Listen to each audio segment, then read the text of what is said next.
अच्छा, आप मतलब होली पर ही पड़े हुए हैं पीछे। होली पर होता है, होली के त्योहार को बदनाम करने की कोशिश मत करिए सर। होली के त्योहार को बदनाम करने की कोशिश मत करिए। मुझे ऐसा लगता है रंग में भंग, अरे बहुत बुरा हम डिरेल हो रहे हैं। बोल कर मैं एक बार एक मिनट, अच्छा ठीक है, इतने गुस्से की जरूरत नहीं है प्रेम कुमार जी। मुझे ऐसा लगता है होली का त्योहार है, इस बात पर गुस्सा नहीं फूटता। आज प्रेम जो है वो प्रेम दिखना चाहिए, प्रेम दिखना चाहिए। तो रंग लगा दीजिए आप, पहले आप लगाएंगे रंग या आचार्य जी को कहूँ कि आप? नहीं, मैं एक मिनट, देखिए ऐसा है, रंग लगाना कोई नहीं, अभी नमाज का टाइम हो रहा है। नहीं, अभी नमाज का टाइम होने जा रहा है और रोजा भी खोला नहीं हमने, तो इसलिए कोई ऐसी बात नहीं है। प्रेम कुमार जी को लगा, आप उधर लगा दीजिए और हम लगा देंगे, ताकि जो है कोई नहीं लगाया जाना चाहिए। ये बिल्कुल सही बात है, ये बिल्कुल सही बात है। नहीं, इसलिए नहीं, हमें पसंद भी है सब कुछ है, लेकिन कुछ अभी क्योंकि वो है, बाकी हमें कभी कोई, हम अभी इससे पहले खेल चुके हैं रोजा खोलने के बाद। नहीं, बस ऐसे नहीं। मैं बस ये कह रही हूँ कि हमें कोई एतराज नहीं, आप समझ लीजिए सुचारिता जी। अभी हम इससे पहले आचार्य जी के साथ होली खेल चुके हैं। होली मनाने में और रंगों में कोई हमें एतराज नहीं, हम तो बहुत अच्छी रंगोली बनाते हैं। अगर आप दावत देंगी तो मैं आपके घर में आकर के और सबसे खूबसूरत रंगोली बनाऊंगा। इतनी अच्छी, मुझे सब रंगों का फूल पत्ती और सब कैसे भरा जाता है क्या मुझे सब। लेकिन मैं आपसे पूछ रही हूँ मुमताज जी, जो तस्वीरें हमने चलाई कि कई जगह वहां पर अनुज चौधरी उन्होंने ये बात कही कि 52 जुम्मे आते हैं, एक होली आई है तो होली का त्योहार रंग चढ़ने चाहिए, उनको जान से मारने की धमकियां दी जा रही हैं। नहीं, वो गलत। तो ये मुझे बताइए, अगर वो फोर्स लेकर निकल रहे हैं तो वो त्योहार मनाने के लिए निकल रहे हैं, वो इसलिए निकल रहे हैं क्योंकि संभल में सिचुएशन संवेदनशील है, ये सब जानते हैं। अगर वहां पर कुछ होगा तो फिर बाद में बोला जाएगा, फिर जिम्मेदारी कौन लेगा? फिर तो कोई नहीं लेगा, फिर तो सब पीछे हट जाएंगे। ऐसा है कि बयान वो आपत्तिजनक था, लेकिन बाकी सिक्योरिटी लेके चलना, और चूंकि वहां पे हादसा हो चुका है, ऑलरेडी 5 लोग मारे जा चुके हैं, मैं उसे गलत नहीं मानता, बिल्कुल गलत नहीं मानता। और अगर सिक्योरिटी के साथ कि वहां पे फ्लैग मार्च करना, जहां पे संवेदनशील मामला होता है, वहां पे कर दिया जाता है, उसकी कोई ऐसी बात नहीं। लेकिन मैं आज एक चीज कहना चाहता हूं, कई दिनों से हम देख रहे हैं कि मस्जिदों पे जिस तरह से उसे मस्जिदों को ढका गया, इससे मस्जिद की तौहीन नहीं हुई, इससे उन लोगों की तौहीन हुई जो होली खेलते हैं। अगर मिसाल तौर पर सुचारिता जी आप खड़ी, एक मिनट देखिए, वो मौलाना जो कहते हैं कि जो मौलाना और कैमरे पर है, नहीं, वो कह रहे हैं कि ये बिल्कुल ठीक चीज है। सुनिए, वो फर्जी हो गए। वो ये कह रहे हैं कि अगर ढक दिया तो अच्छी बात है, क्योंकि ये रंग मस्जिद पर पड़ेंगे, हम नहीं चाहते, और उससे कोई विवाद हो वो हम नहीं चाहते। तो इतने मौलाना है जो कह रहे हैं सही किया। नहीं, तो मुझे एक बात बताइए, कोई विवाद होगा? वो पीस कमेटी वाले ही हैं। तो मैं ये कह रहा हूँ, मुझे बताइए, नहीं अगर वहां रंग पड़ जाएगा, ये भारत के लिए अच्छी बात नहीं है। मैं ये कहना चाहता हूँ, अगर 10 लोग जा रहे हैं और कोई खड़ा उसके ऊपर पर्दा डाल दे, तो जो 10 लोग जा रहे हैं उन पे इल्जाम लगेगा ना, इसका मतलब ये सहीसुर नहीं है, तभी तो पर्दा डालना पड़ा इधर।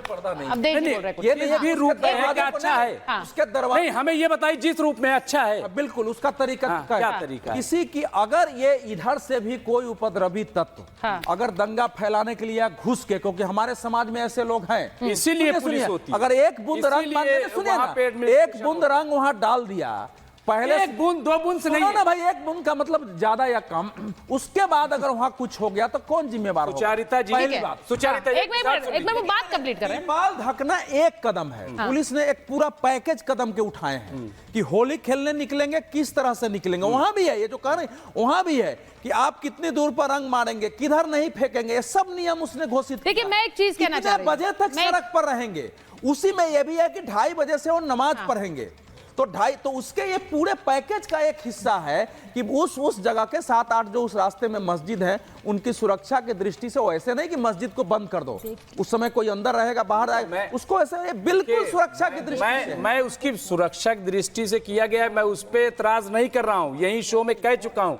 लेकिन मैं ये कह रहा हूँ कि मैं एक चीज हमारे समाज के लिए अच्छा नहीं है। ठीक है, मैं एक चीज, इसको हमें अच्छा बनाना पड़ेगा। देवकीनंदन ठाकुर और बागेश्वर बाबा ने क्या कहा, मैं उस पर भी आऊंगा। आज होली है, देवकीनंदन ठाकुर और बागेश्वर बाबा क्या कह रहे हैं? ठीक है।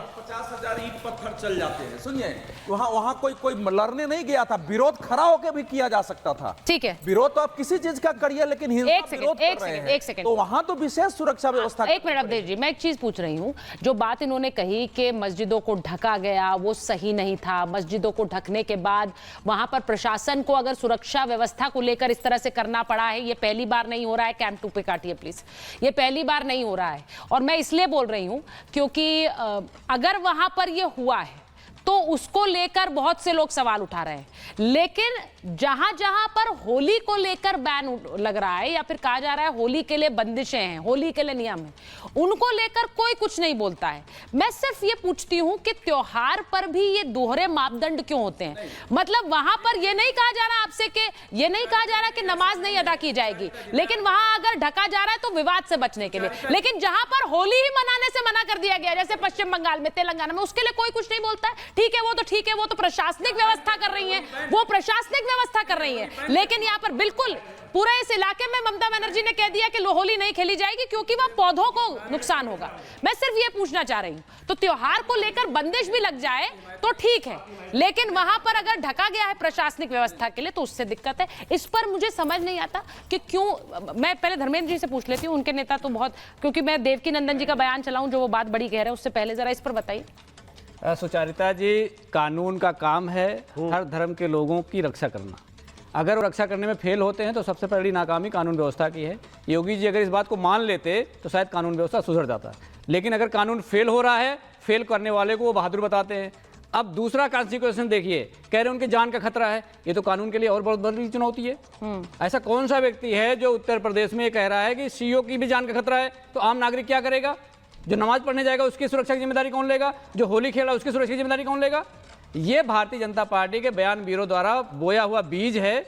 चाहे ये इनके मंत्री हों रघुराज सिंह जी, जो उन्होंने कहा तिरपाल का हिजाब पहन लो, चाहे इनके विधायक केतकी सिंह हो, चाहे इनके सतीश गौतम सांसद हो। आप मुझे बताइए कि सांसद का एक स्टेचर होता है, चुना हुआ प्रतिनिधि होता है, देश के सबसे बड़े लोकतंत्र के मंदिर में जाकर बैठता है।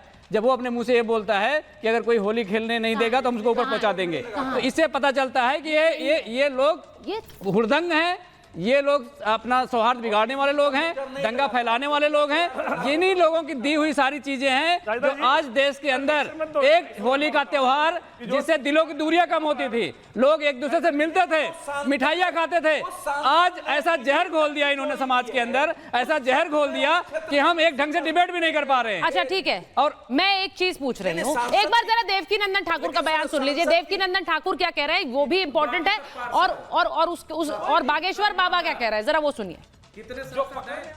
जितने भी सनातनी मुझे सुन रहे हैं, तुम्हें कसम लगे अगर कहोगे तो होली मुबारक।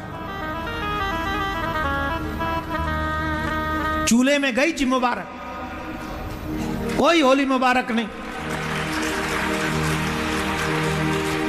हम अपने सोशल मीडिया के लोगों को कहेंगे जितना जल्दी हो सके कि कल परसों होली होगी और ये मुबारक मुबारक करें। कह रहे फिर काहे को तुम मुबारक बोलते? हमारे यहां मुबारक नहीं होता, हमारे यहां शुभेच्छा होता है। क्या होता है? शुभेच्छा, शुभ कामना।